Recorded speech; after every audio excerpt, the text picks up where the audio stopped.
Every schoolchild learns the same story. England, sometime in the mid-1700s, discovered the power of steam and the logic of the factory, and the modern world was born. Inventions multiplied, wealth grew, life improved. It is one of the most triumphant narratives in all of human history. The story of how ingenuity lifted a civilization out of poverty and into the future. There is only one problem with that story.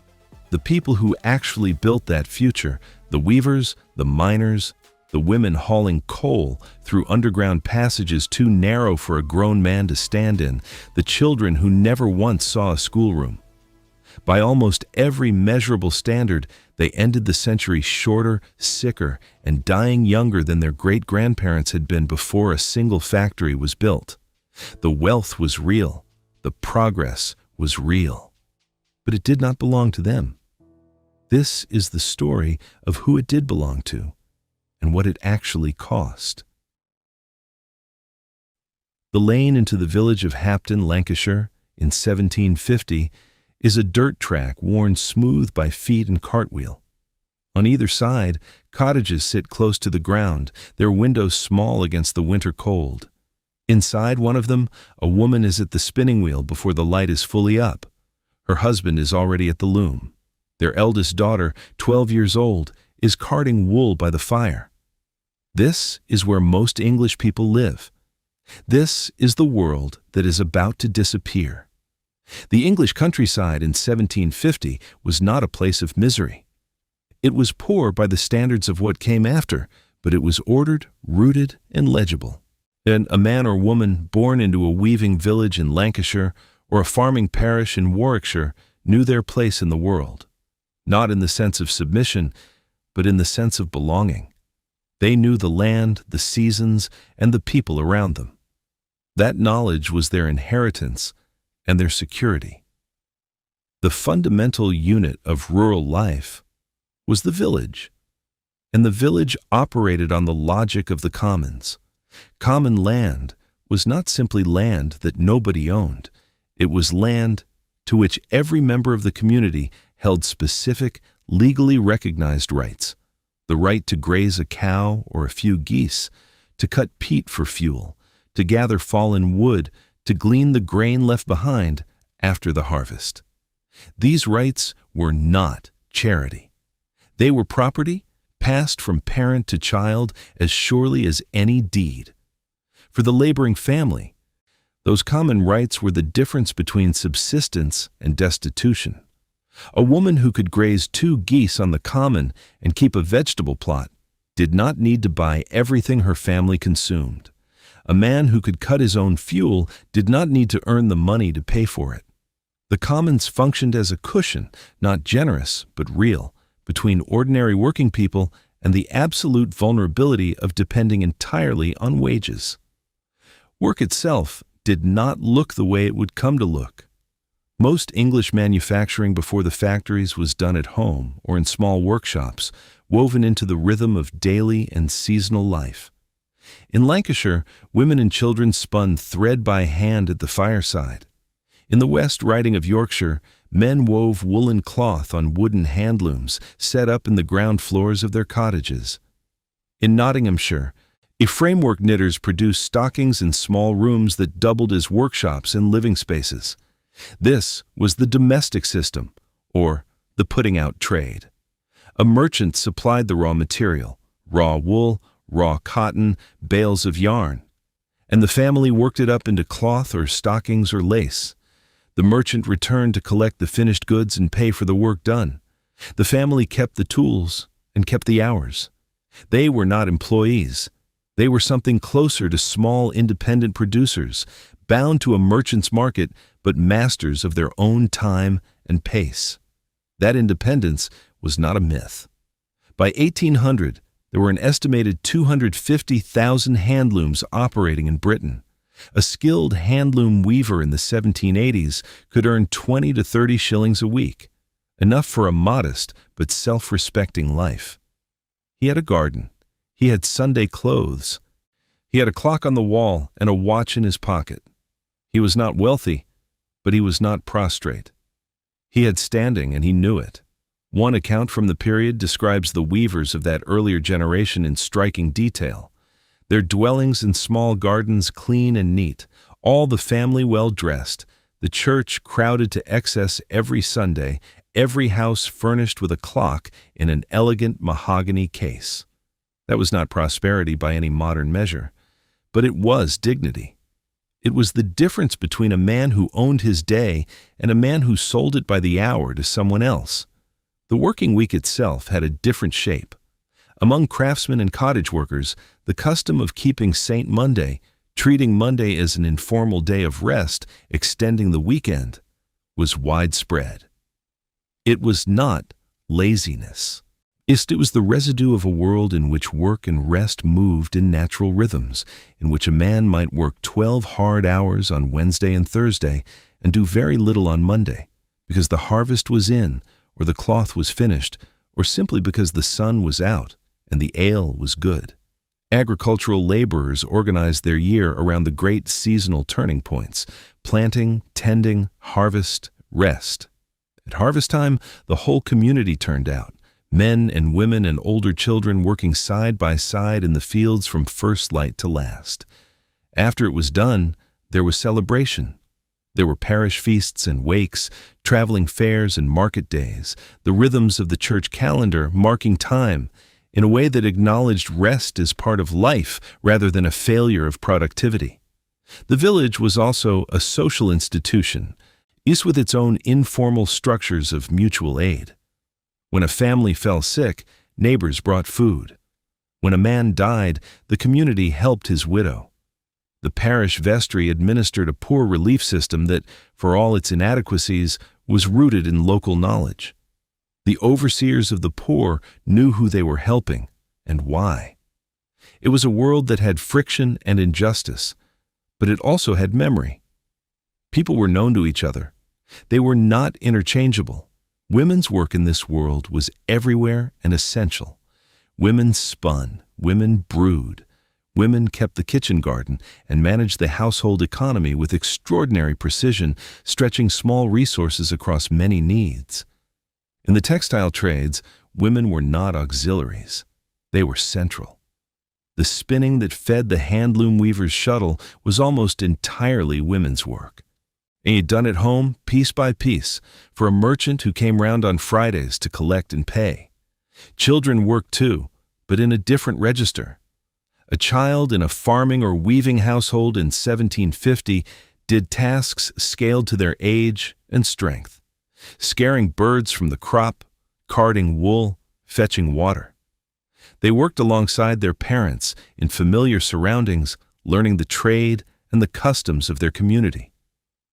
The work was real and often hard, but the child was not separated from family or community. They were inside a world they would one day inherit. This was not a golden age.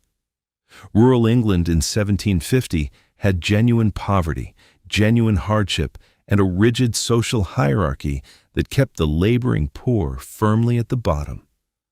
A bad harvest could bring genuine hunger. A sick animal could ruin a family. A cruel landlord could make a man's life very difficult indeed. The history of pre-industrial England is not a pastoral idyll, but it is not nothing either. It was a functioning social world with its own logic, its own protections, and its own forms of human dignity. What matters, what the standard accounts of the Industrial Revolution consistently fail to reckon with, is that this world had to be destroyed before the factory world could be built. The people did not walk willingly from their cottages and their commons into the mills. Something had to be done to them first. Something had to take away the alternatives. And the mechanism for doing that was already moving through Parliament, long before the first steam engine fired, long before the first factory bell rang in the morning dark. The world England's working people actually lived in was not simply overtaken by a better world. It was deliberately dismantled. To understand how that happened, you have to understand what a Parliamentary Enclosure Act was, and what it meant for the people who had no vote, no lawyers, and no way to stop it. On a Sunday morning in the winter of 1795, a notice appears on the door of the parish church in a village in Northamptonshire. Most of the people who file past it cannot read it. Those who can read it aloud to those who cannot. What it says is this: a petition has been submitted to Parliament to enclose the common land of this parish. The process has begun. Nothing they do will stop it. That notice on the church door was the public face of a mechanism that, over the century between 1750 and 1850, stripped approximately 6.8 million acres from common use across England, roughly 1/5 of the entire country. It was done not by conquest, not by violence, but by law, by Act of Parliament enacted in London by men who owned the land they were legislating about, voted on by a parliament to which no agricultural laborer, no cottager, and no weaving woman had any representative at all. The enclosure of common land was not a new idea. Landlords had been fencing off shared ground since the Tudor period.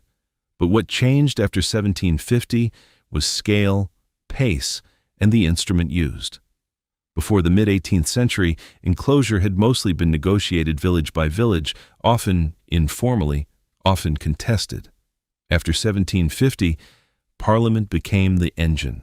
Between 1750 and 1830 alone, more than 4,000 individual Enclosure Acts were passed, sometimes dozens in a single parliamentary session, reshaping the ground beneath whole communities in a matter of months. The procedure had the appearance of fairness. A prominent landowner, or several landowners together, would petition Parliament to enclose a parish. A notice went on the church door. A committee of MPs considered the petition. Objections could technically be heard, but the objectors had no lawyers, no money to travel to London, and no vote. The commissioners appointed to carry out the enclosure were, without exception, men of the same class as those who had petitioned for it. The game was not rigged at the edges. It was rigged at the foundation. Common rights, the right to graze animals, to cut peat for fuel, to collect fallen wood, to glean grain from the harvested field, were not customs in the loose, informal sense. They were legal rights, recognized for centuries, written into the records of manor courts. But the Enclosure Acts did not recognize customary common rights. They recognized only documented property rights. A cottager whose family had grazed 2 cows on the common for generations had no deed. She had no paper. She had only the practice of her parents and grandparents before her. The law said that was nothing. The compensation offered when common rights were extinguished was, in principle, a smaller plot of enclosed land in exchange for the rights surrendered. In practice, it was inadequate almost everywhere. The commissioners, the same men appointed by the landlords, allocated themselves and their patrons the best and largest parcels. What remained for the cottager was often a fragment of marginal land, and one that came with a legal requirement to fence it at the cottager's own expense. Many could not afford the fencing. Those who could not fence forfeited the allotment entirely. They received nothing. Arthur Young was an agricultural writer, an enthusiastic advocate for enclosure who spent years traveling England recording its effects. By 1801, he had changed his view. What he found in village after village was not improvement, but ruin for the poor.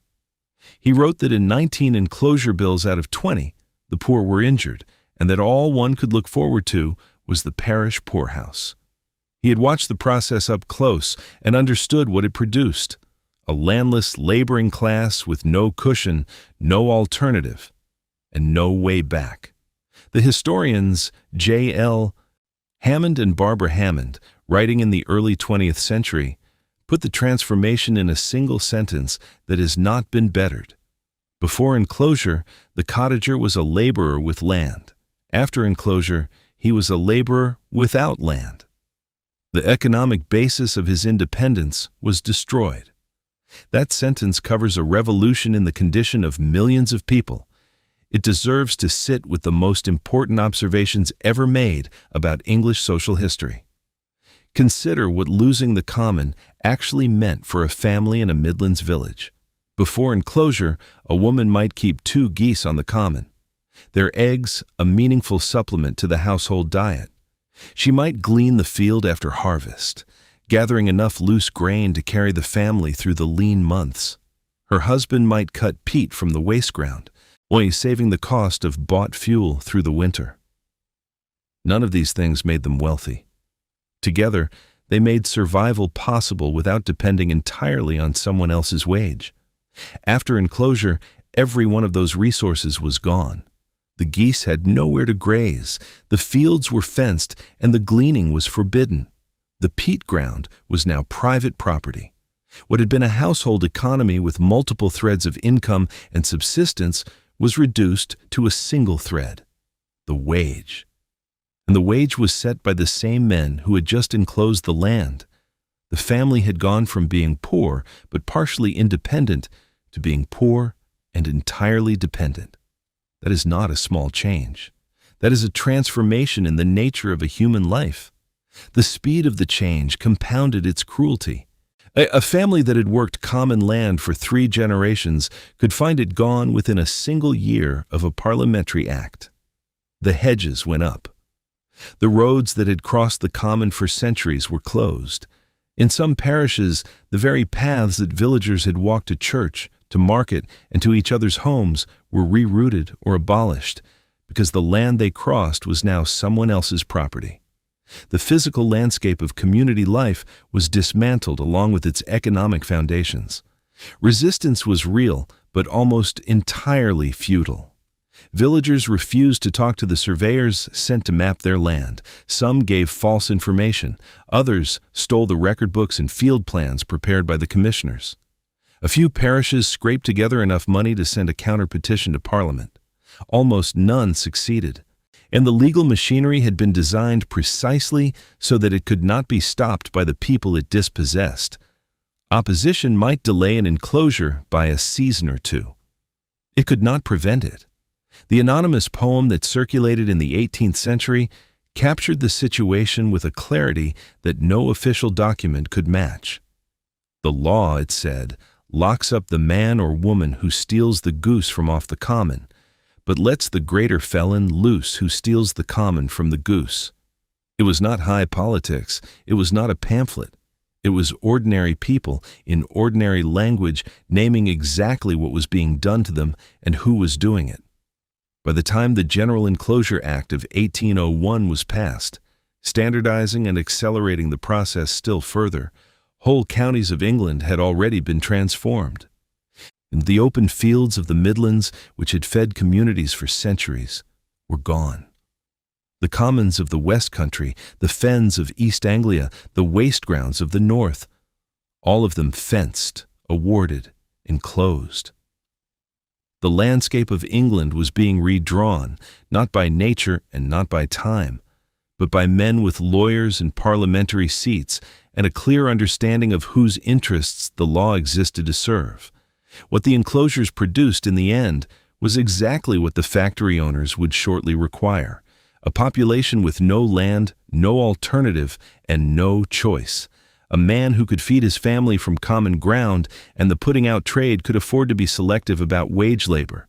He could walk away from a bad employer, hold out for better terms, refuse to work for starvation pay. A man with nothing, no common, no garden, no cow, no alternative, could not. He had to take what was offered because the alternative was the workhouse. The enclosures did not simply rearrange property. They manufactured a workforce. The factories were not yet built. The steam engines were still experimental. But the people who would fill the mills were already being made by the loss of the land, the loss of the commons, the loss of the cushion that had stood between ordinary English families and total dependence. When the first factory bell rang in the dark of a northern morning, the workers who answered it were not simply drawn by opportunity. Many of them had nowhere else to go. The mill bell rang at 5 in the morning. In the dark of a Lancashire winter, children as young as 7 pulled themselves out of whatever bed they had and walked, or were walked, to the gates. For the working day ran until 9 at night. 16 hours with a single 40-minute break at noon.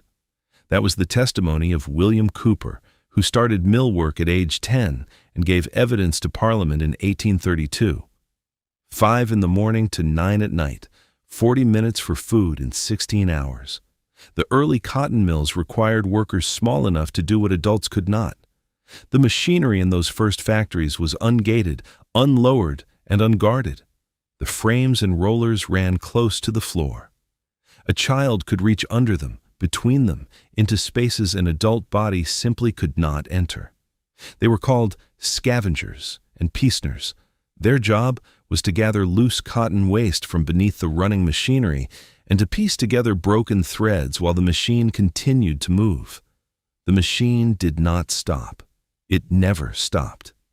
The factory was not simply a place of long hours. It was a place of absolute discipline, enforced by overlookers who carried leather straps as standard tools of the trade. Workers, including children, were fined for talking, for sitting down without permission, for having a speck of dirt on a machine, for arriving 1 minute late. Some employers were later found to have altered the clock faces in the mill to manufacture lateness and extract more in fines. The fines were not supplemental. For the smallest earners, they could consume a meaningful portion of the week's wage. Standing was compulsory for the entire working day. The factory floor required it, not because the work itself demanded constant standing, but because the overlookers demanded it. A child or woman found resting on a windowsill or a basket was fined. Friedrich Engels, visiting the mills of Manchester in the 1840s, noted that this enforced upright posture, maintained hour after hour, day after day, year after year, produced visible physical deformity in workers, particularly in the young. When chairs were introduced in a few mills in Nottingham, those deformities disappeared. The solution was known. It was not applied. The Sadler Committee gathered testimony in 1832 from 89 child workers, current and former, who had labored in the textile mills of northern England. What it recorded was systematic and consistent.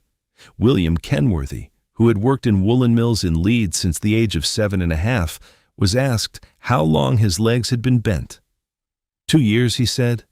He had been straight before that. The curvature had come from years of standing under load before the bones were hardened enough to bear it. Whole families appeared before the committee, showing the same deformity. It was not accident. It was the predictable physical consequence of a working life begun too young and too long. By 1800, an estimated 20,000 child apprentices were working in England's cotton mills alone. These were not children with parents nearby. They were pauper apprentices, orphans and children from workhouses, sold into factory service by poor law authorities who were glad to be rid of the expense of maintaining them. The mill owner received their labor. The child received board and lodging, which in practice meant crowded dormitories, thin meals, and no wages whatsoever for a contract that could run until the age of 21. The children were transported far from the parishes of their birth, often across counties, to mills that had been deliberately sited on rivers, away from towns, where water power was available and oversight was not. The Health and Morals of Apprentices Act of 1802 attempted to limit their working hours to 12 per day and required basic education. It provided no inspectors to enforce it. It was, in effect, a statement of aspiration with no mechanism of application. The mills that chose to ignore it did so without consequence. In the coal mines, the conditions were different in character, but identical in age. Children as young as 5 were employed underground as trappers. Seated alone in a small cut in the rock, responsible for opening and closing ventilation doors as the coal tubs passed. They sat in the dark for 12 hours, with sometimes longer in tunnels where there was no light and no company. A 5-year-old alone in the dark of a coal seam for 12 hours every day. That was not an exceptional case. The 1842 Royal Commission found it to be the standard entry point into mine work. The hurriers were older, typically between 7 and 12, and their work was physical in a way that left permanent marks on their bodies. They dragged and pushed iron coal tubs through underground tunnels too narrow and too low for adult workers. The tunnels were built to the minimum size that allowed coal to move because building wider cost money and rock. The children moved through them bent double in leather harnesses attached to the tub by a chain, crawling forward through the dark. And the physical toll was permanent and visible. The bodies of those children bore the mark of the tunnels long after they left them. Anne Ambler, interviewed by the 1842 Commission, had begun this work at 7 years old. She had never attended a day school. Bioarchaeological study of the burial grounds attached to English mill communities has confirmed what the testimony records. Skeletal remains of children recovered from a churchyard in Fewston, North Yorkshire, children who worked at a local textile mill in the late 18th and early 19th centuries, show severe growth delays, physical damage consistent with early life hardship, and signs of the lung disease that was a known consequence of mill work. Their bones carry the record of their working lives. The bodies do not lie. Thus, up to 40% of all accident cases admitted to Manchester Infirmary in 1833 were factory accidents. The machinery was ungated. Exhausted children working 16-hour shifts fell into running mechanisms. The injuries came fast. A child who lost the speed the machine demanded paid for it in ways that could never be undone. A child who had worked since 5 in the morning and was now approaching hour 14 had slowed in the way any human being slows, and the machine did not slow with them. The factory owners carried no liability. There was no compensation system. The factory carried no liability. There was no compensation. Another child took the place of the one who could no longer work. The fine system operated as a second taxation on the already meager wages of the working poor. Workers were docked for imperfect work, for dirty machines, for lateness manufactured by the mill owner's own clock. A spinner in Manchester could be fined 6pence for handling cotton with unwashed hands and fined the same amount for stopping work to wash them. The rules were not designed to produce clean cotton. They were designed to produce money for the owner and submission in the workforce. The fine replaced the strap when the strap became impolitic. Parliament knew what was happening in the mills long before it acted. The 1802 Act had acknowledged the problem and produced nothing. The 1819 Cotton Mills Act set a minimum working age of 9, which meant that a child of 9 could legally work 12 hours a day, 6 days a week, in unguarded machinery. That was the law's protection. It took until 1833 before factory inspectors were appointed with actual power of enforcement, and even then, the inspection regime was thin, the mills were many, and evasion was common. The law moved at the pace of those who owned the mills. The mine owners argued directly and without shame for the right to employ young children underground. When the Mines and Collieries Bill of 1842 moved through Parliament, the Yorkshire Coal Owners Association submitted a petition stating that boys from 8 years upward were necessary in the thin seam mines, because the underground roads could not be made high enough for taller persons without costs so great as to make the mines unprofitable. The logic was stated plainly. The tunnels were deliberately kept too small for adults, and therefore children were required. Now, the physical environment of the mine had been designed to require child labor. Widening the tunnels was possible. It was cheaper not to. By 1830, children formed approximately half of the entire workforce in some textile sectors. They were not an incidental presence in the industrial economy. They were its structural foundation, the cheapest possible input, without legal standing, without unions, without the ability to refuse.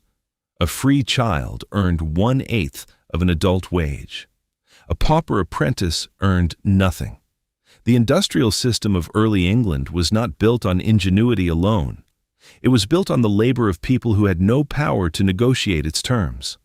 What is most striking, reading the testimony of the Sadler Report and the 1842 Royal Commission, is not the outrage of observers.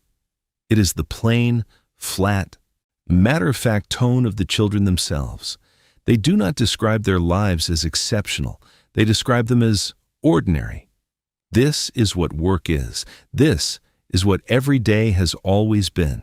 The horror is not in the drama of the accounts. It is in the complete absence of any alternative frame of reference.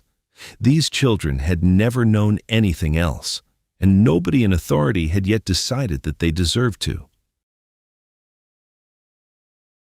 By the early 1800s, a mill worker in Manchester had no union, no vote, no legal right to collective bargaining, and no representation in Parliament. Manchester itself had no members of Parliament. A city of 60,000 people, one of the largest and fastest growing in England, returned not a single MP to Westminster. Meanwhile, the village of Old Sarum, which contained fewer than 3 houses and a handful of registered voters, returned too. This was not an oversight. It was the system working exactly as designed. The political architecture of early industrial England had been built for a world that no longer existed, a world of small market towns, landed estates, and stable rural constituencies. It had not been updated because the people who benefited from it controlled Parliament, and Parliament controlled the process of updating it. The franchise, such as it was, belonged to property owners. In the early 19th century, roughly 1 in 8 men could vote across England and Wales. Agricultural laborers, factory workers, weavers, miners, effectively none of them. The magistracy, the local system of law enforcement and justice, was composed almost entirely of landed gentlemen. These were the men who administered the poor laws, who presided over disputes between employers and workers, who issued warrants and passed sentences in the summary courts. They were, in almost every case, from the same class as the factory owners and the enclosing landlords. The worker who appeared before a magistrate for leaving his job, for organizing his fellow workers, or for refusing to accept a wage cut, stood before a man who was, in most cases, an employer himself. The conflict of interest was not hidden. It was structural. In 1799 and 1800, Parliament passed the Combination Acts, 2 pieces of legislation that made it a criminal offense for 2 or more workers to combine for the purpose of raising wages or reducing hours. A worker who joined with another to petition his employer for better pay could be sentenced to 3 months in prison or 2 months of hard labor. The acts formally prohibited employers' combinations as well, but this provision was never once enforced against an employer in the entire history of the legislation. It applied to workers alone, in practice, from the first day to the last. The Combination Acts drove what little organized labor activity existed underground. Workers who wished to meet to discuss wages and conditions did so in secret, in private rooms of taverns at night, with lookouts posted at the doors.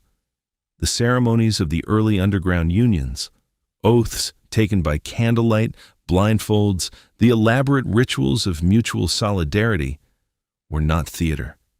They were operational security, designed to protect identities in a world where being identified as a union member was sufficient grounds for prosecution, dismissal, and destitution. The law against combinations had a peculiar asymmetry that contemporaries noticed and found impossible to defend on principle. An employer who colluded with other employers to hold wages down, which happened constantly and openly, faced no legal consequence. A worker who met with one other worker and agreed to ask for higher pay faced imprisonment. The same act that banned workers' combinations also banned employers' combinations. The employer's ban was never prosecuted.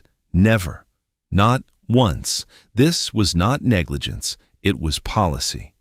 Even after the Combination Acts were repealed in 1824, under pressure from radical reformers, including the self-educated tailor Francis Place, the relief was short-lived. A wave of strikes followed the repeal, and Parliament responded the following year with the Combinations of Workmen Act of 1825, which permitted unions to exist but banned almost every effective action they might take. Workers could theoretically associate, They could not picket, could not persuade others to stop work, could not apply any meaningful pressure to an employer. The union had been legalized and simultaneously defanged. The case of the Tolpuddle martyrs in 1834 illustrates with particular clarity how the machinery of law operated against organized workers. The 6 agricultural laborers from the Dorset village of Tolpuddle had formed a friendly society to resist a series of wage cuts that had reduced their pay toward starvation levels, from 10 shillings a week toward 6. Trade union activity was technically legal in 1834. So the local magistrate James Frampton, a landowner, wrote to the Home Secretary for guidance. The Home Secretary recommended invoking the Unlawful Oaths Act of 1797, a law passed to suppress naval mutinies, which made the administration of secret oaths a transportable offense. George Lovelace and 5 fellow workers were arrested before dawn on the 24th of February, 1834. They were tried at Dorchester Assizes before a jury whose foreman was the brother-in-law of the Home Secretary who had advised their prosecution. They were convicted of administering an unlawful oath. The sentence was 7 years' transportation to Australia, penal servitude on the other side of the world, assigned as convict labor to landowners for the act of forming a friendly society to prevent their wages from dropping below subsistence. The judge said the safety of the country was at stake. The Poor Law Amendment Act of 1834 completed the legal architecture of coercion. The old system of parish relief, inadequate as it was, had at least provided some form of support to workers between jobs, during illness, or in hard seasons. The 1834 Act abolished outdoor relief for the able-bodied. If you needed assistance, you entered the workhouse.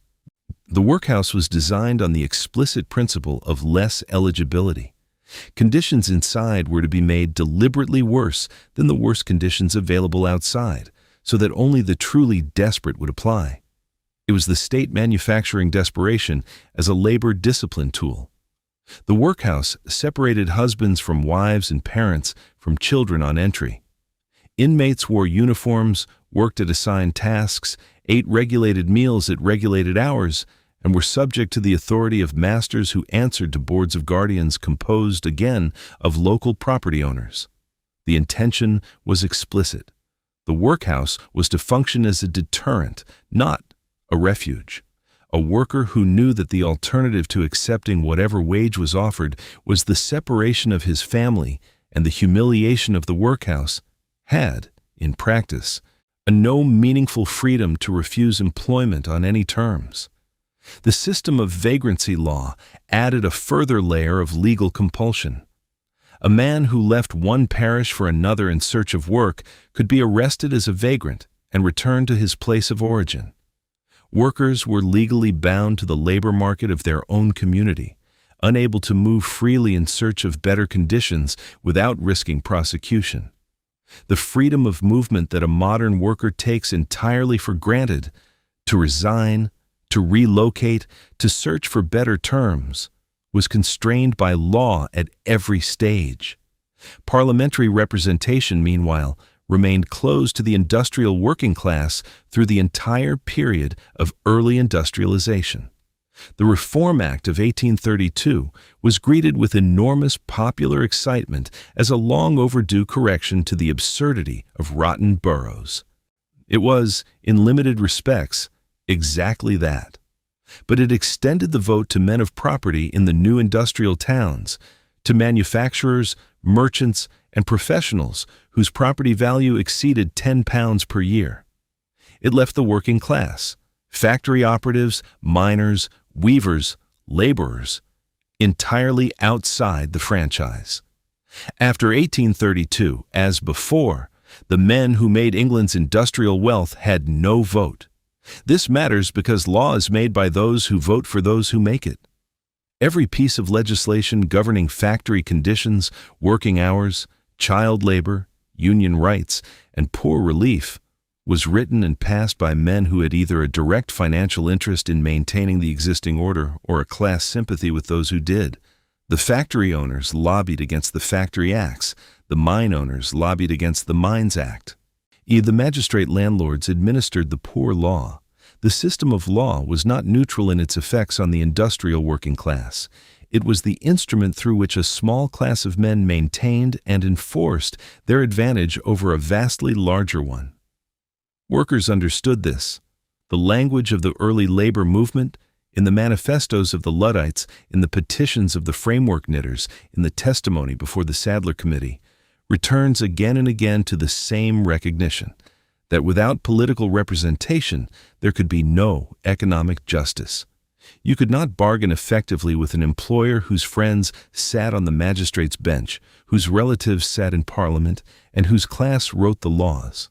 Changing the terms of work required changing the terms of power. The two problems were not separate. They were the same problem. By the early 1830s, the architecture of silence was nearly complete. Workers could not combine legally. They could not vote. They could not move freely. The alternative to work, on whatever terms were offered, was the workhouse, designed to be worse than the worst work available. This was not the chaos of an unregulated system. It was a carefully constructed legal order, built piece by piece, act by act, to ensure that the people who produced England's industrial wealth had as little power as possible to claim any share of it. What happened next, what ordinary English people did when they finally decided they had nothing left to lose, is one of the most extraordinary chapters in the history of popular resistance anywhere in the world. On the night of the 4th of November, 1811, a group of men broke into a workshop in Bulwell, Nottinghamshire, and destroyed 6 stocking frames. They left behind a letter signed by General Ned Ludd. Within weeks, the attacks were happening every night.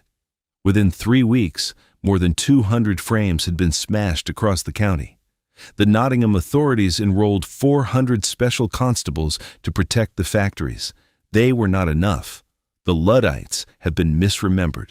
The name has become a shorthand for ignorant resistance to progress. People afraid of machines because they did not understand them.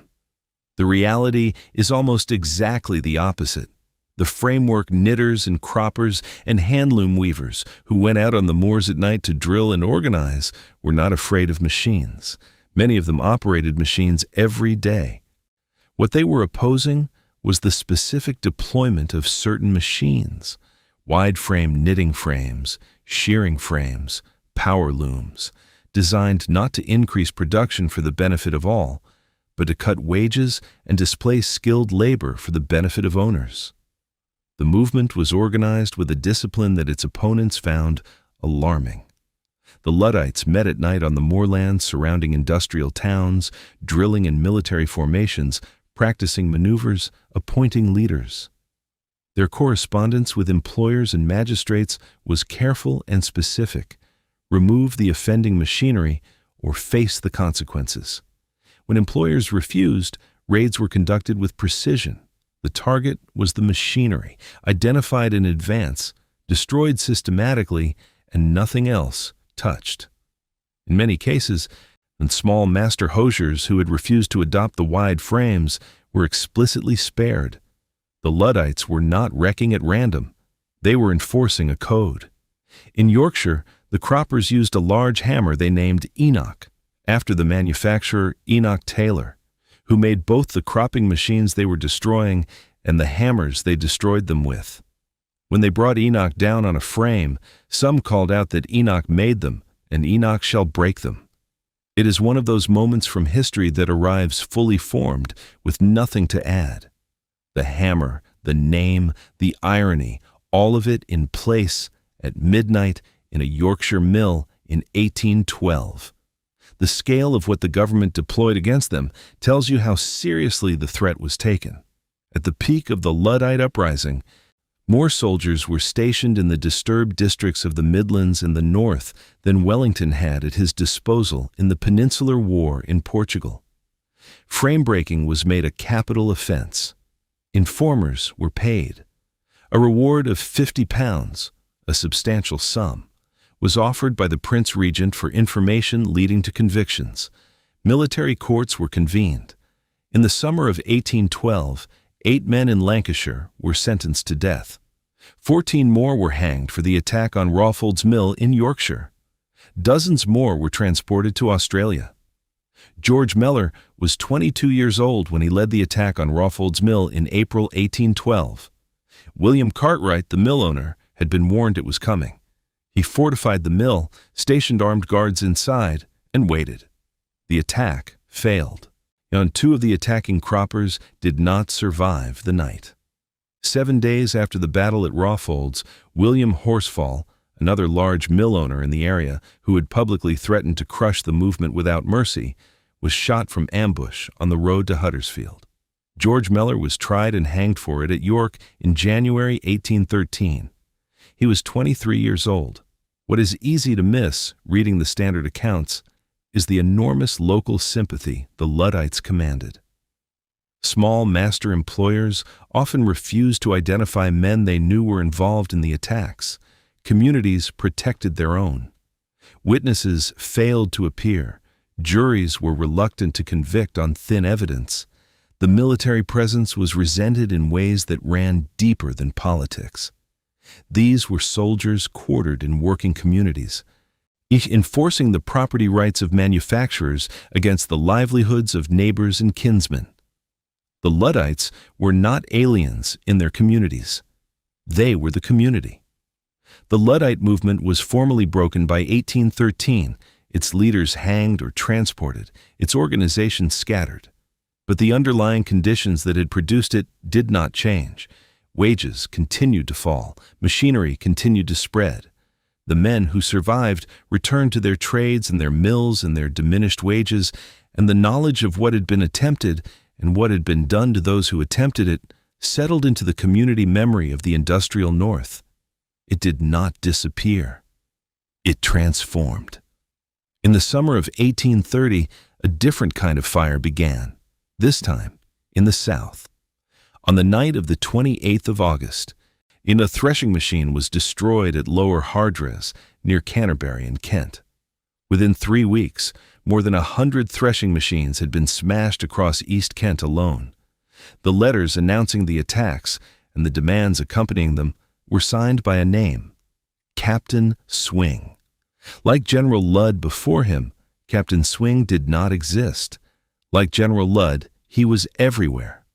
The threshing machine had arrived gradually in England's southern counties, but its effects on agricultural labor had been devastating. Threshing, separating grain from husk after the harvest, had been the work that kept farm laborers employed through the winter months when other agricultural work was scarce. It accounted for up to a quarter of all agricultural employment. A machine that could do the work of many men in a fraction of the time did not simply reduce wages. It eliminated the income that had sustained entire families through the hardest season of the year. And by 1830, after 2 bad harvests and a decade of grinding wage cuts, the laborers of southern England had been pushed past the point of endurance. The Swing Riots were the largest wave of rural unrest in 19th century England. By the time they were suppressed in 1832, more than 3,000 individual incidents had been recorded across 45 counties.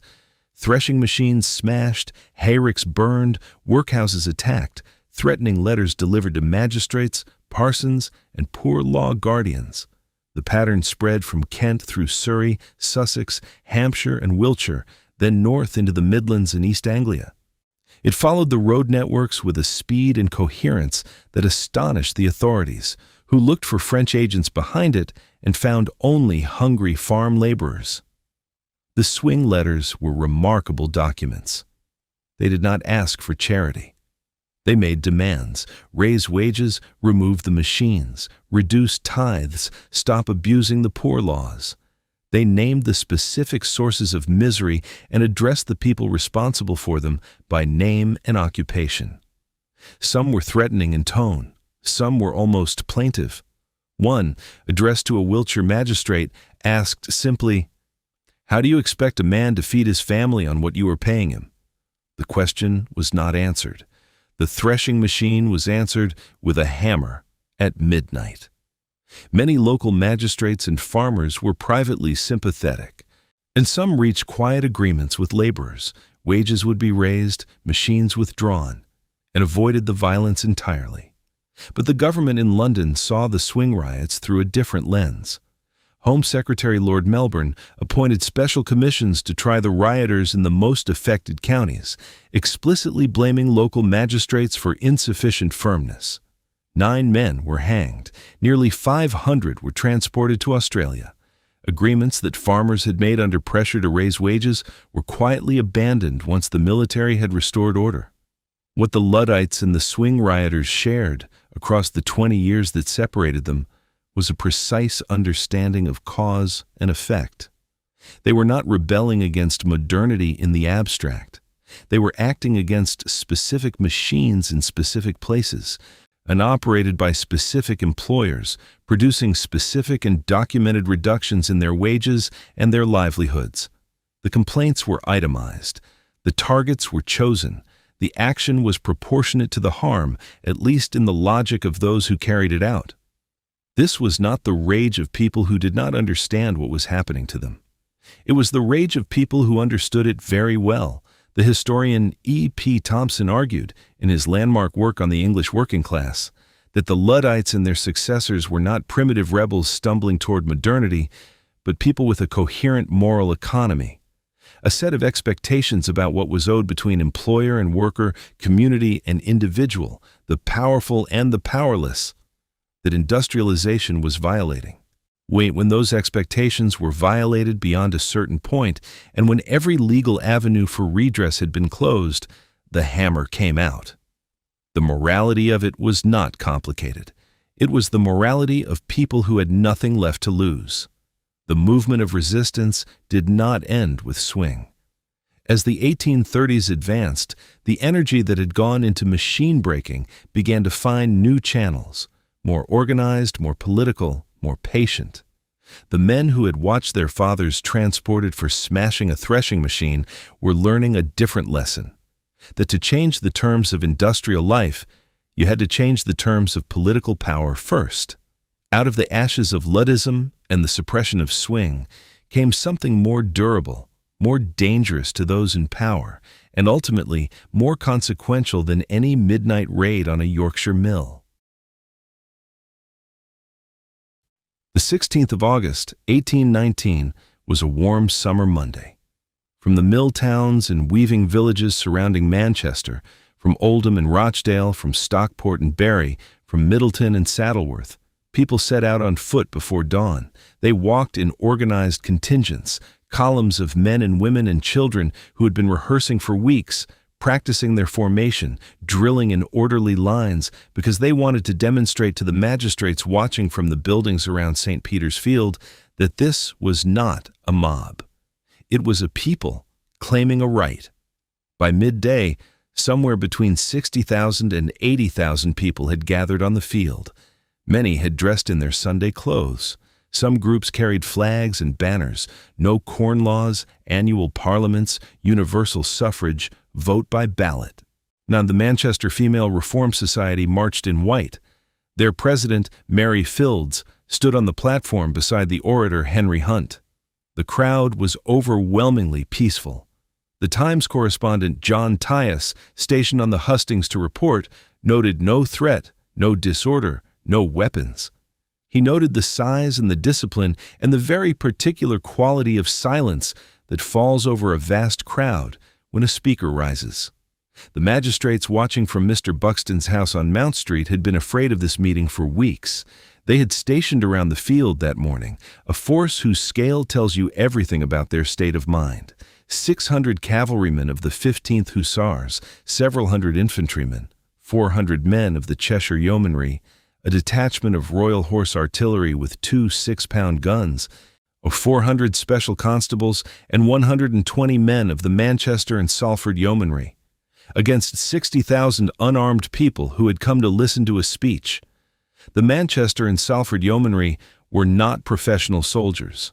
They were a volunteer cavalry unit formed 2 years earlier from the tradesmen and manufacturers of the town. Their commander was Captain Hugh Hornby Burley, a factory owner. Multiple eyewitness accounts, recorded afterwards and not seriously contested, state that by the time they mounted and drew their sabers that afternoon, a significant portion of the yeomanry were drunk. They had been drinking in a public house on Portland Street since the morning. The order to arrest Henry Hunt was given at approximately 1:30 in the afternoon. Hunt had barely begun to speak, if the yeomanry received the message first, being the closer unit. They drew their sabers immediately and galloped down Cooper Street toward the field. One trooper, riding hard to keep up with the main body, knocked Anne Fields from her feet in the narrow street. The 2-year-old boy she was carrying was thrown from her arms. William Fields was the first casualty of Peterloo. He was 2 years old. The yeomanry did not stop. The cavalry entered the field along a path cleared by the special constables and pushed toward the hustings through the mass of people. The horses were inexperienced and terrified by the press of the crowd. As they plunged and reared, the riders lost formation and, in the words of John Tyus of the Times, who was arrested that afternoon along with Hunt and spent several hours in custody, lost all command of temper. So the cavalry drove into the crowd with their blades drawn. Within 20 minutes, St. Peter's Field was clear. The dead and the injured lay where they had fallen. 18 people died. The precise figure has been debated since the day itself, because many of the wounded concealed their injuries and refused to seek medical treatment for fear of retribution by the authorities. The Manchester Relief Committee recorded 420 injured. Radical sources listed 500. The historian Robert Poole has called Peterloo the bloodiest political event on English soil in the 19th century. Of those whose place of residence was recorded, 61% lived within 3 miles of the center of Manchester. These were not agitators from elsewhere. They were the city's own people. 3 of William Marsh's 6 children worked in the factory belonging to Captain Hugh Burley, the man who had led the charge. When Marsh was identified as having attended the meeting, all 3 lost their jobs. James Lees, a cotton spinner from Oldham and a veteran of the Battle of Waterloo, was admitted to Manchester Infirmary after the field was cleared. He had been badly wounded in the charge. The surgeon who examined him told him he had had enough of Manchester meetings. Lees refused to agree. He was sent home without treatment. He died of his wounds. The government's response was immediate and unambiguous. Within days, Lord Sidmouth, the Home Secretary, conveyed the Prince Regent's personal thanks to the Manchester magistrates for their prompt, decisive, and efficient measures for preserving the public tranquility. And no magistrate was censured, no cavalryman was charged. A private prosecution brought against several members of the yeomanry, including Captain Burley, was heard the following year at Lancaster Assizes. All were acquitted. The court ruled their actions had been necessary to disperse an illegal gathering. The killings, the court found, were self-defense. The authorities then moved to ensure that the country understood what Peterloo meant for those who reported it or discussed it. Henry Hunt and 8 other reformers were tried at York Assizes and convicted of sedition. Hunt was sentenced to 30 months in jail. John Tyus of the Times was released after a few hours. He was the wrong class to imprison. Richard Carlile, who wrote about the massacre in his radical newspaper, was sent to prison. James Rowe, who produced a series of pamphlets called The Peterloo Massacre, printed for 2 pence each and circulated in their thousands, was also imprisoned. The state prosecuted the witnesses, not the perpetrators. The 6 acts followed within months, a package of legislation designed to ensure that nothing like St. Peter's Field could be organized again. Public meetings of more than 50 people required prior approval from a magistrate. Taxes on newspapers were increased to make radical publications unaffordable to working people. Military drilling by civilians was banned. The power of magistrates to search private homes was expanded. The 6 acts were not a response to violence. Peterloo had been peaceful until the cavalry arrived. The 6 acts were a response to the fact that 60,000 people in a field in Manchester had demonstrated, not in perfect silence, that they understood their situation and intended to change it. The name Peterloo was coined within days by the radical Manchester Observer, a bitterly exact irony aimed at the same government that had celebrated the slaughter at Waterloo as the nation's finest hour. At Waterloo there was man to man, John Lees had told a friend before he died of his wounds. At Manchester, it was downright murder. The comparison captured what the crowd on St. Peter's Field had already understood about the state's relationship to its own industrial population. The same class of men who had passed the Enclosure Acts, written the Combination Acts, administered the workhouses, and designed the rotten boroughs had now ordered a cavalry charge against a peaceful crowd because that crowd was demanding a vote. So the women of Peterloo deserve particular attention. Female reform societies had formed across the textile districts of the North in the spring and summer of 1819, the first such organizations in British history. Women attended the meeting at St. Peter's Field in significant numbers, and the casualty lists record their presence exactly. 168 of the wounded were women, a disproportionate share given that women comprised only around 12% of those present. Historians have noted that the yeomanry appeared to target women with particular intention, that their presence on a political field was itself a provocation, a challenge to the idea that politics was not their domain. Mary Fields, president of the Manchester Female Reform Society, was on the platform with Hunt when the yeomanry charged. She was struck down and seriously wounded in the charge. She survived, continued her reform work, and lived to see the Chartist movement rise from the ruins of Peterloo. She is one of the least-known figures in the story of English working-class politics. She was on the platform, she was wounded, she carried on. That is the whole of the biography that most accounts give her. It is not enough. What Peterloo exposed, with a clarity that no previous event had managed, was the political logic of the industrial order in its rawest form. The system had been built on the principle that those who owned property made the decisions and those who did not had no standing to object. When 60,000 people without property gathered peacefully in an open field to say, clearly and without violence, and that this was wrong, the system's answer was to send in the cavalry. The answer had nothing to do with public safety. It was a declaration of whose streets these were. Peterloo did not deliver reform. The 6 acts followed, the rotten boroughs survived, Hunt went to jail, and the magistrates received the Prince Regent's congratulations.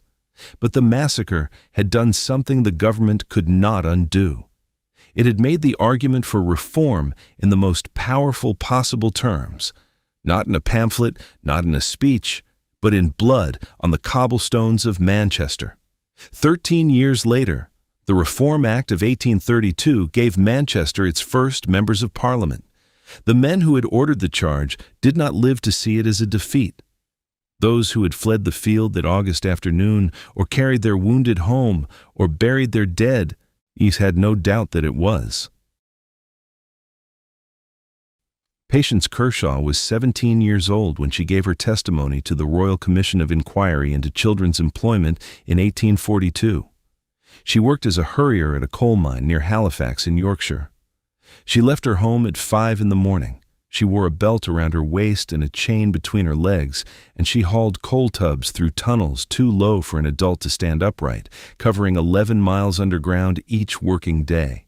The bald patch on her head, she told the commissioners, was made by years of pushing the coal corves with her scalp pressed against them. The official record describes her as a filthy, ragged, and deplorable-looking object. That is how history received her testimony. The story of women in industrial England is told, when it is told at all, in 2 registers. Either women are victims, the coal-bearer, the mill girl, the exhausted outworker, or they are absences, removed from the historical record by the ideology that said they belonged at home and not in the world of work. Both versions miss the same essential truth, that women's labor was not peripheral to England's industrial transformation. It was foundational. The economy could not have functioned without it, and it was priced accordingly, at a fraction of what men were paid for equivalent work. Before the factories, women's economic contribution to the household was everywhere and essential. In the textile trades that dominated the pre-industrial economy, the work of spinning, converting raw fiber into usable thread, was almost entirely women's work. Every handloom weaver in Lancashire or Yorkshire depended on the output of multiple spinners to keep his shuttle moving. The spinning jenny had been designed in part because there were not enough women spinning fast enough by hand to meet the demand. Women did not supply a background service to the pre-industrial economy. They were, in the most literal sense, its thread. When the factories came, women entered them in large numbers as pickers, tenters, reelers, throstle spinners, power loom operators. By the 1830s, they formed a substantial proportion of the factory workforce in the textile districts. They were assigned the tasks classed as unskilled, regardless of the actual skill required, and paid on that basis. Where men and women performed the same task as they did in power weaving, women were paid less. The rationale offered was that men had families to support. The reality was simpler. Women had no union, no legal standing, and no political voice to resist the arrangement. The legal framework compounded the economic one. Under the common law doctrine of coverture, a married woman had no independent legal existence. She was, as the law understood it, one person with her husband, and that person was him. Any wages she earned belonged to him. Any property she brought to the marriage became his. She could not sign a contract, take out a loan, or sue in her own name. If she left an abusive marriage, she had no legal claim to her children, her belongings, or any money she had herself earned. This was not the informal custom of a brutal era. It was the explicit and enforced law of England, and it remained so until the Married Women's Property Act of 1870 only began, to unpick it. The Outwork system drew millions of women into industrial production without ever acknowledging them as workers in the sense that men were workers. Outworkers, women laboring at home paid by the piece, made nails, made lace, made pins, polished cutlery, stitched shoes, painted porcelain buttons. They worked the same hours as factory workers, often longer, with no oversight, no regulation, and no protection. Because the work was done in the home, it was classified as domestic. Because it was classified as domestic, it was invisible. Because it was invisible, it was paid almost nothing. The scale of outwork was extraordinary. In the nail-making districts of the Black Country and the West Midlands, women and children working from home forges produced most of the nails consumed by England's growing construction industry. The Nottinghamshire lace trade depended on women working pillow lace from village cottages across the county. In Luton, women made straw hats. In Coventry, they wove ribbons. These were not cottage crafts in the romantic sense. They were industrial production, contracted through middlemen, paid at piece rates so low that a woman might work 14 hours to earn enough for a day's bread. The factory, for all its brutality, at least brought women into visible economic space. The outwork system kept them in the home and kept them invisible, which served a double purpose. It extracted their labor at minimal cost and simultaneously sustained the ideological claim that women did not really work, that they occupied a domestic sphere defined by nurture rather than production. The invisibility was not an accident of history. It was a designed feature of an economic arrangement that required cheap labor and a social arrangement that required women to remain manageable. The ideology that emerged to justify all of this was given its clearest expression in the concept of the angel in the house, a vision of femininity defined by piety, purity, submission, and domestic devotion. The ideal woman did not work. She provided a refuge from the harsh world of industrial labor that her husband endured. She was moral, she was gentle, she was present in the home. This ideal was elaborated most lovingly by the middle and upper classes, whose women had the servants necessary to make it achievable. For a mill girl working 12 hours at a loom or a nail maker bent over a home forge, the angel in the house was not an ideal. It was a taunt. The ideology and the law reinforced each other with a precision that was not incidental. Women who worked in public, in factories, in mines, on agricultural gangs, were understood to have forfeited their femininity, to have unsexed themselves by entering the masculine domain. When Lord Ashley argued in Parliament for the removal of women from the coal mines in 1842, his most effective appeal was not to their safety or their dignity, but to Victorian morality. Girls working in proximity to unclothed men were, he argued, made unfit for marriage and unfit to be mothers. The bill passed. The same Parliament that had ignored the suffering of women underground for decades acted quickly when it was framed as a question of female virtue. What is most striking about the testimony women gave to the royal commissions and select committees of the period is the matter-of-fact quality of their endurance. Betty Harris, age 37, a drawer in a coal pit at Little Bolton, told the commission, "I have a belt round my waist and a chain passing between my legs, and I go on my hands and feet. The road is very steep, and we have to hold by a rope. The water comes over our clog tops always." She was not describing an exceptional life. She was describing every day. Her cousin looked after her children while she was underground. Her husband beat her if she was not ready fast enough. She had been ill only when she was lying in, giving birth. This was a working life. The women of the reform movements are almost entirely missing from the history as it is usually told. The Manchester Female Reform Society, which helped organize the Peterloo meeting of 1819, was the first female political reform organization in British history. Its members marched at the front of the column, dressed in white, carrying the society's banner. They were disproportionately targeted in the cavalry charge. Their president, Mary Fildes, was wounded on the platform. They are rarely named in the general accounts of the day that fill school curricula and documentary treatments.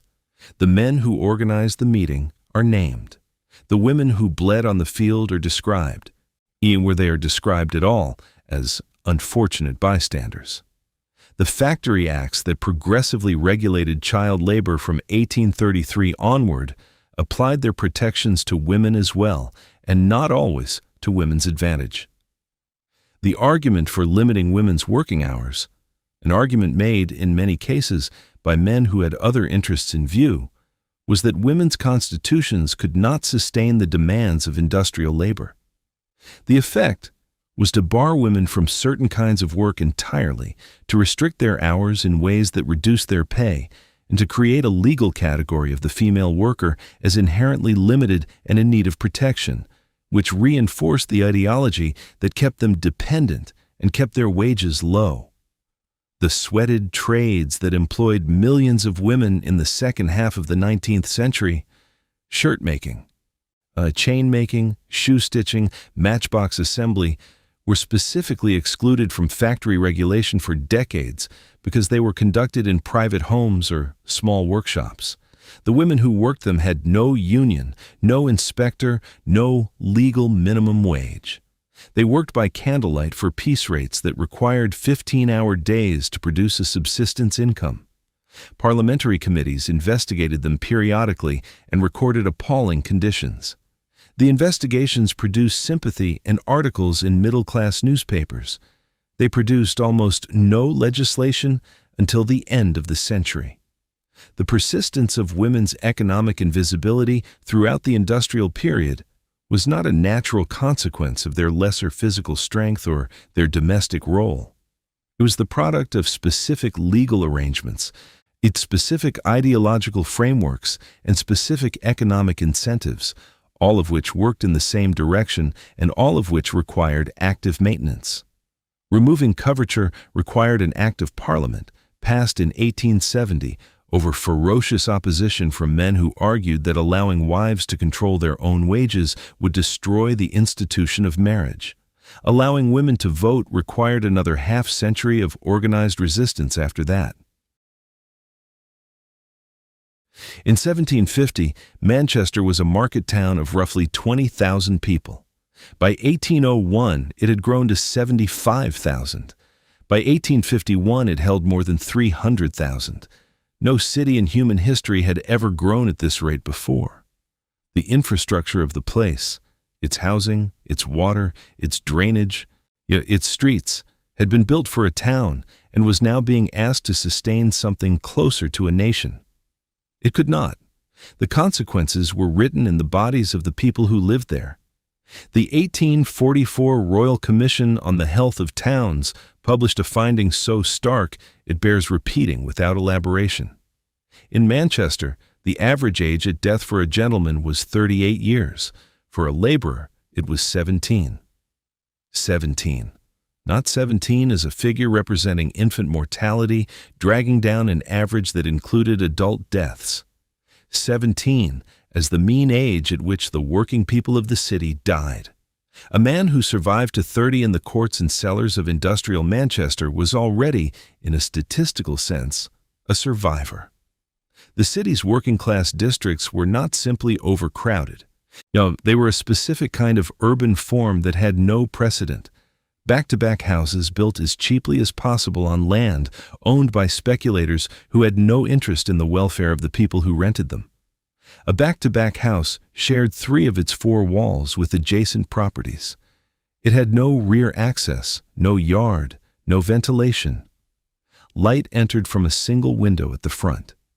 Damp rose through the floor. In the courts formed between rows of these houses, narrow passages often no more than a few feet wide. Dozens of families shared a single privy and drew water from a single standpipe when water was available at all. Below the back-to-backs were the cellars. In Manchester and Liverpool, tens of thousands of people lived underground, in spaces that flooded in wet weather, that admitted no daylight, and that were shared by numbers of occupants that beggared description. In one documented case in Manchester, 40 people were found living in a single cellar. Liverpool, in the 1840s, had more than 7,000 cellar dwellings, housing upwards of 45,000 people. A fifth of the city's entire population living beneath the street, in conditions that the city's own medical officers described as incompatible with human health. Friedrich Engels was 24 years old when he arrived in Manchester in 1842 to work in the family firm. He spent 2 years walking the city's working-class districts, often guided by Mary Burns, a factory worker who knew them as her own neighborhood. What he found and documented with clinical precision in the condition of the working class in England, published in 1845, was a city built on a deliberate geography of class. The wealthy districts occupied the main roads through the city. The working-class quarters were arranged behind and between them, hidden in courts and alleys that the prosperous classes could pass through the city without ever entering. Manchester had organized itself so that those who owned it need never see the conditions of those who ran it. Water, or the absence of clean water, was the thread connecting almost every cause of death in the industrial city. The rivers that ran through Manchester and Leeds and Birmingham received the effluent of the factories, the drainage of the privies, the runoff of the streets, the Irk, the Erie, the Medlock. These were no longer rivers in any meaningful ecological sense. They were open sewers, running black and foul through the districts where the working people of England lived, and where they drew water for cooking and drinking. The connection between contaminated water and cholera would not be formally demonstrated until the 1850s. The people drinking the water died in the 1830s and 1840s without that knowledge being applied to their situation. Cholera arrived in England in 1831 and killed more than 16,000 people in its first outbreak. It returned in 1849 and killed more still. The disease was efficient in its social targeting. It moved through the contaminated water supply of the courts and cellars and back-to-backs, and it killed the poor at rates that the prosperous districts, with their better housing and their private wells and their servants to carry clean water, largely avoided. Cholera was not indiscriminate. It was a disease of poverty and of the specific infrastructure that poverty produced, and it stripped away any remaining pretense that the industrial city was delivering shared prosperity to those who built it. Edwin Chadwick, a civil servant with a reforming temperament and a formidable capacity for data collection, published his report on the sanitary condition of the laboring population in 1842, at his own expense, because the government that had commissioned it declined to put its name to the findings. What Chadwick had found, district by district across England and Wales, was that the annual loss of life from contaminated water, bad drainage, and overcrowded housing was greater than the loss from the wars then being fought in Afghanistan and China. Should more English people died every year from the conditions of their housing than from all the armies England's enemies could put in the field. The housing itself had been built by private capital, responding to a single incentive: profit. There was no building regulation, no minimum standard, no inspection. A landlord who could fit 40 families into a space that had housed 4 could charge 40 rents where he had charged 4. The courts were built tighter, the back-to-backs thinner, the cellars subdivided further, because every additional family meant additional income, and no law prevented it. The city had been built by a market that had no mechanism for pricing in the health of the people who lived in what it built. The cost was externalized entirely onto the bodies of the working class. An infant mortality in the industrial cities was a measure of this failure at its most concentrated. In 1840, 57% of working-class children in Manchester died before the age of 5. In rural Rutland, the equivalent figure was 32%. The difference between surviving childhood in Manchester and surviving it in the countryside was not fate or constitution. It was the water supply, the housing density, the quality of air, and the proximity to open sewage. Children born into the courts and cellars of the industrial city faced worse odds of reaching their 5th birthday than English children had faced at almost any point in recorded history. The cholera epidemics forced the question of public health onto Parliament in a way that the slow attrition of typhoid and typhus and tuberculosis had not. A disease that killed quickly, that was dramatic in its effects, and that occasionally crossed into middle-class districts could not be managed by simply looking away. The Public Health Act of 1848 established a Board of Health with the power to advise local authorities on sanitation. It was a beginning. It was also almost entirely without enforcement. Local boards of health could be established only if more than 1/10 of ratepayers requested one, or if the death rate exceeded 23 per thousand. The death rate in many working-class districts of Manchester and Liverpool was running at twice that level. The Act moved at the pace of political will, and political will moved at the pace of those who owned the property that public health reform would require improving. The smoke was inseparable from the city. Coal burned in every factory, every domestic hearth, every locomotive that brought raw materials in and finished goods out. The air of Manchester, Birmingham, and the mining towns of the Black Country was thick with particulate matter through every winter month and heavy with it through the summer. Engels described Stockport as one of the duskiest, smokiest holes in the district. Alexis de Tocqueville, visiting Manchester in 1835, wrote that from this filthy sewer pure gold flows. He meant it as a commentary on the economic miracle. The people breathing the air were not experiencing it as miraculous. Disease moved through the city in patterns that tracked its class geography with almost perfect fidelity. Edwin Chadwick's report noted that mortality in the streets of the city's second-class districts was 18% higher than in its better-off quarters, and in the worst streets 68% higher. Not slightly higher, not measurably higher, 68% higher. The city's geography was a mortality map, and the working-class districts occupied its most lethal coordinates. The disease that killed you depended on where you lived. Where you lived depended on what you earned. What you earned depended on who had legal power over your wages. The whole system was connected. The reformers who tried to change this faced opposition that never pretended to be principled. Landlords opposed building regulation because it would cost them money.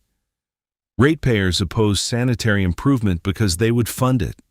Mill owners opposed factory regulation on grounds of economic liberty and opposed public health legislation on the same grounds, in language so similar it was sometimes difficult to tell the arguments apart.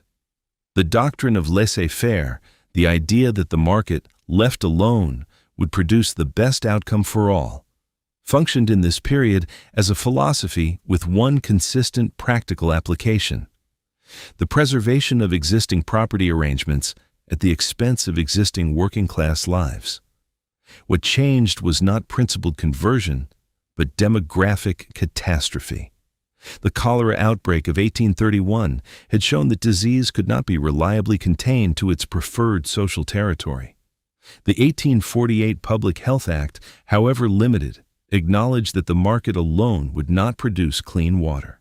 Now, the 1853 Manchester Local Act that banned cellar dwellings, the first such prohibition in England, came after decades of documented death. Every improvement in the conditions of England's industrial cities arrived after the deaths that should have prevented it, and they arrived over the objections of those who owned the land and the housing and the factories that had produced those conditions. The Frenchman Alexis de Tocqueville, standing in Manchester in 1835, had already said the essential thing: a humanity that has reached the greatest perfection of its productive powers, he wrote, and yet one where men are most degraded. Everything that belongs to the physical order appears admirable, everything that concerns the moral order horrible. The city was both things at once. The wealth was real, the cotton was real. The mills were extraordinary. And in the courts behind the main roads, in the cellars below the streets, in the lungs of the children who grew up breathing coal smoke and drinking river water, the price of all of it was being paid, invisibly, continuously, by people whose names the owners of the city did not know and had no occasion to learn.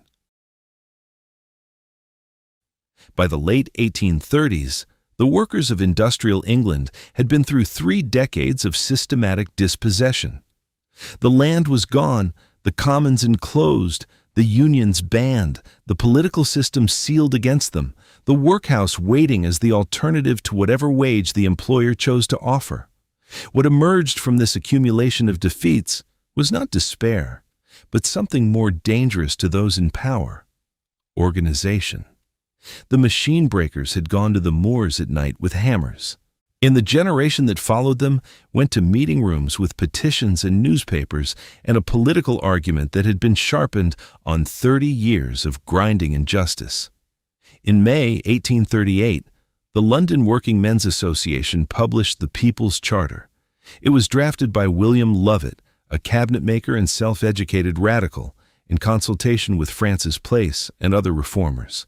The charter contained 6 demands: a vote for every man over 21, equal electoral districts, a secret ballot to protect voters from intimidation, annual elections to prevent corruption becoming entrenched, the abolition of property qualifications for members of Parliament, and payment for MPs so that men without private wealth could actually serve.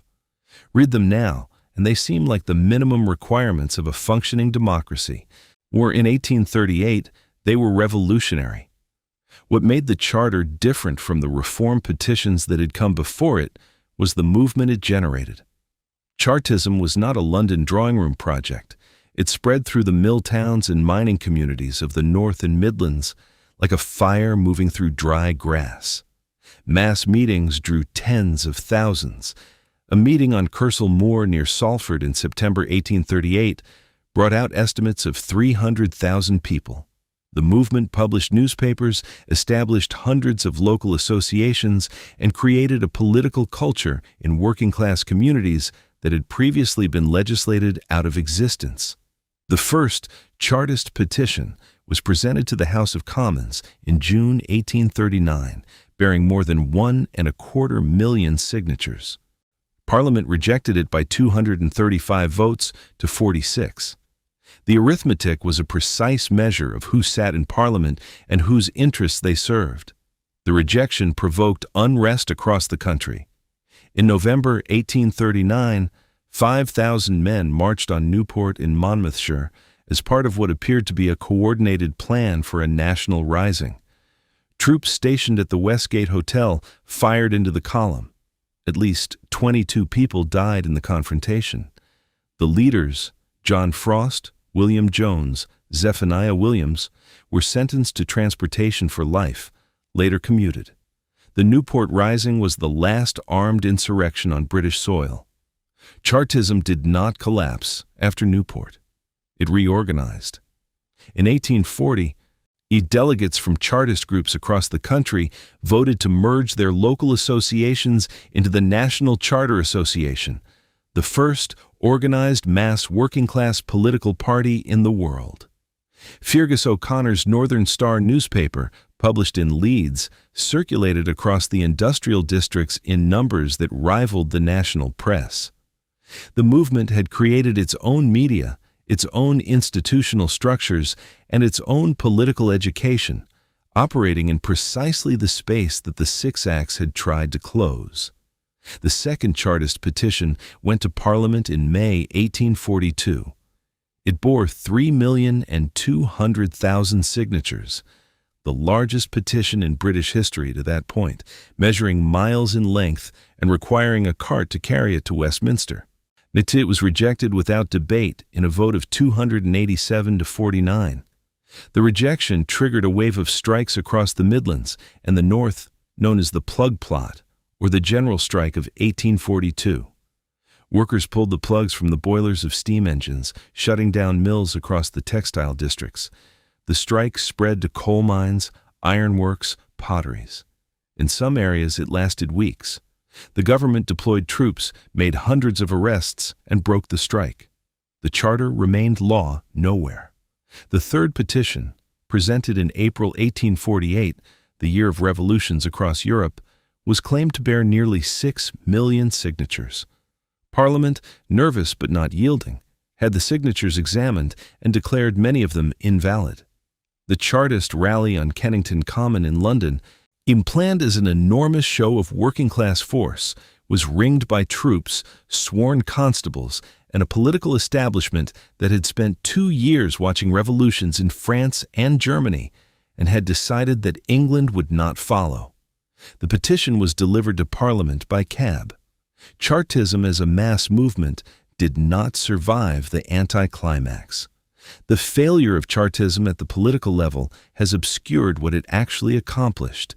The movement gave a generation of working-class men and women an education in political organization, in public speaking, in running newspapers and meetings and associations, in the patient accumulation of names on a petition, and the stubborn insistence on returning when the petition was rejected. The skills that Chartism developed did not disappear when the movement faltered. They transferred into trade unions, into cooperative movements, into the local labor and radical associations that would eventually produce the Labour Party. Chartism failed in Parliament. It succeeded in the working class. While the Chartists fought for political power, a parallel struggle was being waged for the terms of work itself. The campaign for the 10-hour working day had been building since the 1830s. Short-time committees had formed in the textile districts of Leeds and Huddersfield in 1831. Richard Ostler, a Tory land steward from Huddersfield who had begun as an anti-slavery campaigner and arrived at the factory question by way of moral analogy, Yorkshire slavery he called it, was its most effective public voice. Lord Ashley Cooper, the factory reformer in Parliament, drove the legislative campaign from the aristocratic end. The movement crossed class and party lines in ways that industrial politics rarely did, and it was sustained over 15 years of defeat before it reached the statute book. The 10 Hours Act of 1847 restricted the working day of women and those under 18 in textile mills to 10 hours. It was not universal. It did not cover all industries. It applied directly only to women and young people. Adult men were included in practice because the factory could not operate 2 different shift systems indefinitely, and most mills simply adopted the 10-hour day for everyone. The opponents of the act had predicted economic catastrophe. The mills kept running. The profits continued. The workers had slightly more of their lives back. The argument that the economy would collapse if working hours were reduced was tested and found to be false, as it has been found to be false at every subsequent reduction of the working day in industrial history. Trade unionism, suppressed since the Combination Acts of 1799, grew back through the 1830s and 1840s with the caution of an institution that knew what had been done to the Tolpuddle martyrs and what could be done again. The repeal of the Combination Acts in 1824 had been followed almost immediately by the more restrictive 1825 Act. The Master and Servant Act of 1823, which made striking a criminal breach of contract, remained in force and was prosecuted some 10,000 times per year through the middle decades of the century. Unions operated inside these constraints with a combination of patience and tactical intelligence, so building craft societies, mutual aid funds, and strike reserves that could sustain members through industrial disputes without immediate collapse. The craft unions of the 1850s, the Amalgamated Society of Engineers, the building trades unions, the compositors, and the stonemasons, represented a new phase of labor organization, stable, well-funded, nationally organized, and careful to present themselves as responsible institutions rather than revolutionary ones. They negotiated rather than struck where possible, built up benefit funds that gave members something to lose, and cultivated a public image of respectability designed to make it politically difficult for Parliament to return to outright suppression. This was not timidity. It was a strategic adaptation to a legal environment that had demonstrated repeatedly what happened to workers who moved faster than the law allowed. The cooperative movement offered a different route to the same destination. The Rochdale Pioneers, a group of 28 flannel weavers and other workers who opened a cooperative store on Toad Lane in Rochdale in 1844, established the basic principles of consumer cooperation that spread across the industrial districts over the following decades. Members pooled capital, bought goods wholesale, and distributed the surplus according to each member's purchases rather than to shareholders. By 1880, more than 500 cooperative societies existed in Britain, with a combined membership in the hundreds of thousands. The cooperative movement did not seek to overthrow the market. It sought to operate within it on different terms, and diverting profit from owners to workers and consumers. Each of these channels, political Chartism, factory reform, craft unionism, cooperation, represented a different understanding of the same problem, that the industrial working class had been systematically stripped of power and that recovering power required organization. The disagreements between them were real and sometimes bitter. The Chartists thought political rights had to come first.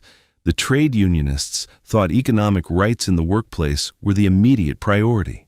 The cooperators thought mutual ownership was the structural answer, but they drew from the same population and increasingly from the same individuals who moved between them with a fluency that the standard accounts, which treat these movements as separate histories, consistently understate. By 1867, the Second Reform Act had extended the vote to male heads of households in urban areas, the first time working-class men in the towns had been admitted to the franchise in any numbers. It was not universal male suffrage that would not come until 1918. But it was a door that had been opened by the pressure of 70 years of organized demand from the Luddite letters and the Peterloo crowd and the Chartist petitions and the steady, patient accumulation of working-class political organization through every instrument available. The property qualification for MPs was abolished in 1858. The secret ballot came in 1872. Payment for MPs followed in 1911. By 1918, 5 of the 6 Chartist demands had been achieved. The 6th, annual parliaments, was the one concession they never won. None of it came quickly. None of it came cheaply. and the 10-hour day that Richard Osler had called for in 1831 reached the statute book in 1847. 16 years of campaigning, of commissions and bills and defeats and reintroductions, measured against the specific human cost of 12 and 14-hour days in the interim. The vote for working men that the Chartists had demanded in 1838 arrived in partial form 29 years later. The arc of reform was real, but it bent slowly under enormous pressure, and the pressure came from below, from people who had been told repeatedly and by every available legal instrument that the political system was not for them and that they should accept whatever the market offered. They did not accept it. That refusal is what the history is made of. The question posed at the beginning of this documentary was a simple one. The Industrial Revolution made England the wealthiest nation on earth. It transformed the material conditions of human life in ways that no previous change in economic history had approached. So, who did it benefit, and when? The answer, delivered by the evidence accumulated across the preceding century, is precise enough to be uncomfortable. For the first 70 years of the Industrial Revolution, from roughly 1770 to 1840, the gains went almost entirely to those who already had capital. The people who built the wealth did not share in it. The economic historian Robert Allen coined the term Engels' pause to describe this period. Between 1780 and 1840, output per worker in the British economy rose by 46%. Real wages rose by 12%. The difference between those two numbers is not a technicality. It is the measure of what was taken, the gap between what the working people of England produced and what they were permitted to keep. The profit rate doubled during this period. The share of capital income in the national economy expanded at the direct expense of labor and of land. The Industrial Revolution, in its first and formative phase, was a transfer of wealth upward on a scale that had no precedent in peacetime English history. This was not an accident of economics. It was the consequence of deliberate arrangements. The Enclosure Acts had stripped the working class of alternatives. The Combination Acts had removed the legal means of collective bargaining. The rotten borough system had excluded working people from political representation. The Poor Law had designed the workhouse as the floor beneath which no employer needed to go. When every instrument that might have allowed workers to negotiate a larger share of what they produced had been systematically removed, the result was exactly what economic logic would predict. The gains went to those with the power to capture them. The factory owners of the early industrial period understood this perfectly. Richard Arkwright, whose water frames powered the first generation of cotton mills, died in 1792, leaving a fortune of £500,000, equivalent to perhaps 500 million in today's terms. The mill owners of Manchester and the mine owners of the North accumulated wealth at rates that had no parallel in English history outside the great landed estates. They built the country houses, and endowed the civic institutions, funded the political campaigns, and sat on the benches of the magistracy. They were not simply the beneficiaries of progress. They were the architects of the legal and political environment that ensured they would remain so. When did the working class begin to receive a meaningful share? The evidence points to the period after 1840, and particularly after 1850.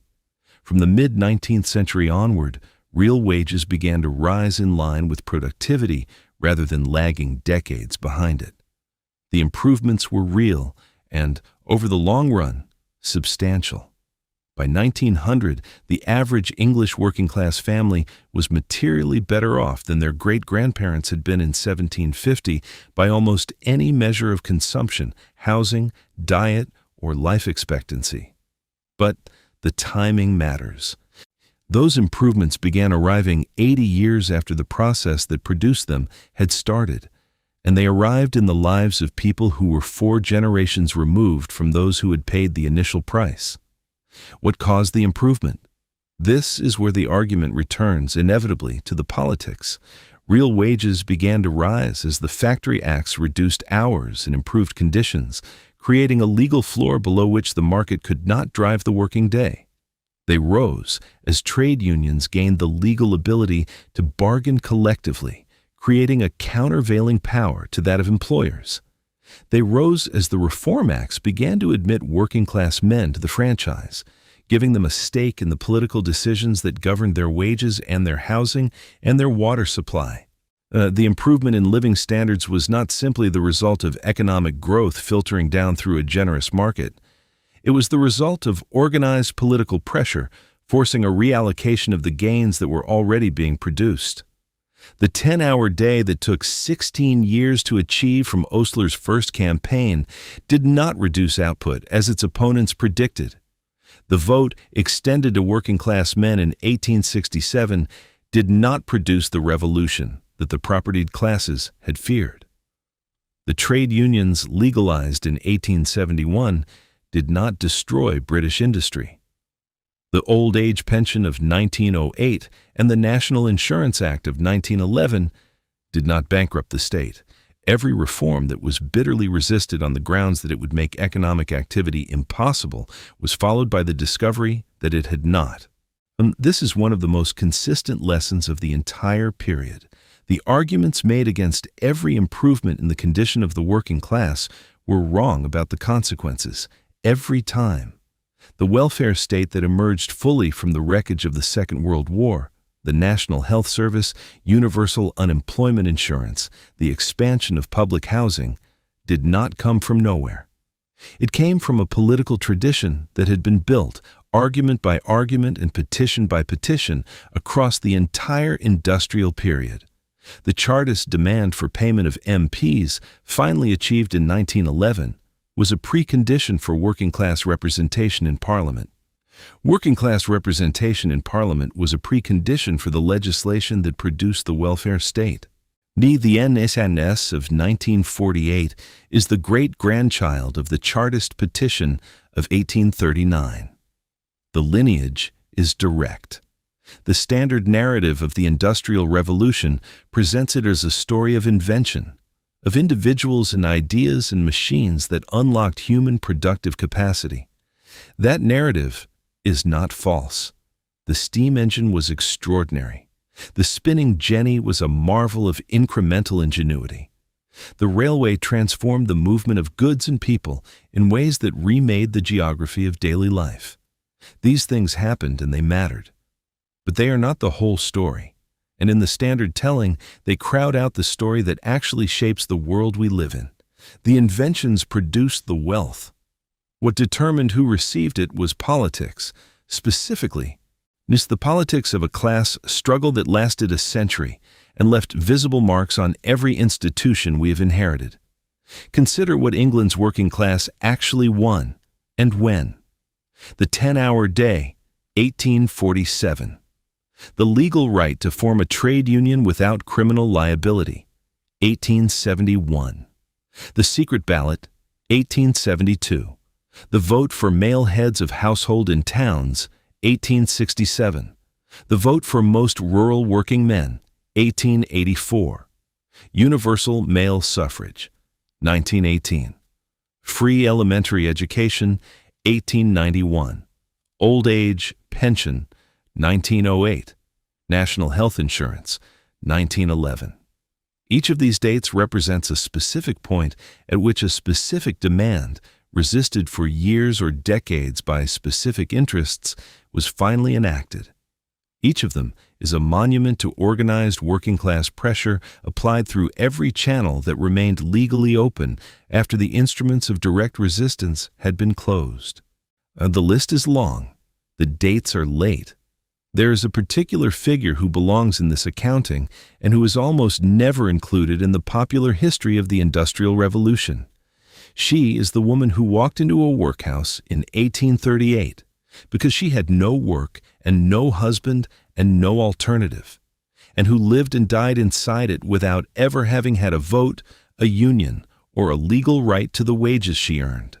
She is the child who spent 12 years in a mill before the Factory Acts reduced his hours. She is the framework knitter from Nottinghamshire, who watched his trade destroyed and tried to stop it with a hammer in the dark. She is the agricultural laborer from Kent who sent a letter signed Captain Swing and spent the next 7 years in New South Wales. They are the people who built the world that the narrative of progress describes. Yes, and they are not in that narrative in any proportion to their contribution. The history of the Industrial Revolution is sometimes presented as though the choices were between progress and stagnation, as though the only alternative to factories and mills and the dispossession of the commons was a static, pre-industrial world of universal poverty. This is a false framing. The question was never whether England would industrialize, it was under what terms. Who would bear the cost of the transition? Who would own the machinery? Who would capture the gains of rising productivity? These were political questions, not economic necessities, and they were answered by those with the power to answer them in favor of those who already held capital. Different answers were possible. They simply were not chosen. The England of 1900 was richer than the England of 1750 by almost any measure of aggregate wealth. The England of 1900 was also, for the working class, a genuinely better place to live. Shorter working hours, better housing, cleaner water, wider education, longer life expectancy, the beginnings of political representation. These improvements were real and deserve acknowledgement, but they had arrived against the grain of the economic and legal arrangements that had governed the first century of industrialization. They had arrived because millions of people had demanded them, petitioned for them, struck for them, marched for them, and in some cases been transported or imprisoned for them. The improvement was not a gift. It was a concession, thus extracted by force of organized demand from a system that had been built to prevent exactly that outcome. The economic historian Charles Feinstein, in what remains one of the most measured summaries of the working class experience of industrialization, concluded that for the majority of the working class, the historical reality was that they had to endure almost a century of hard toil with little or no advance from a low base before they really began to share in any of the benefits of the economic transformation they had helped to create. A century. Not a generation, not a difficult transition period, but the full working lifetimes of 3 or 4 successive generations of people who built the world that their great-grandchildren inherited and took for granted. What we live inside today, the working week, the minimum wage, the right to organize, the health service, the secret ballot, the universal franchise, is not the natural state of industrial capitalism. It is the result of a long, specific, and bitterly contested struggle to modify the terms of industrial capitalism from what they would otherwise have been. The Industrial Revolution created the productive capacity. The political struggle of the following century determined who was allowed to benefit from it. Both stories happened. Only one of them is regularly told. The woman spinning before the light is up in a Lancashire cottage in 1750 did not know what was coming. The child carrying a coal tub through a Yorkshire tunnel in 1830 did not know that the world outside was being rearranged above his head by men whose names he would never learn. The framework, knitter, the pit girl, the handloom weaver, the agricultural laborer who sent his letter and was transported for it. None of them saw the full arc of what they were part of. But the arc was there, and it was being shaped in part by the fact that they had refused to accept what was offered without protest. The history of the Industrial Revolution is not the history of the steam engine. It is the history of what ordinary people did when a world was being built on their labor, and they were not being consulted about the terms. They were not passive. They were never passive. And the world that came out of it, imperfect, contested, still unfinished, bears their mark as much as it bears the mark of any inventor, any entrepreneur, or any act of Parliament.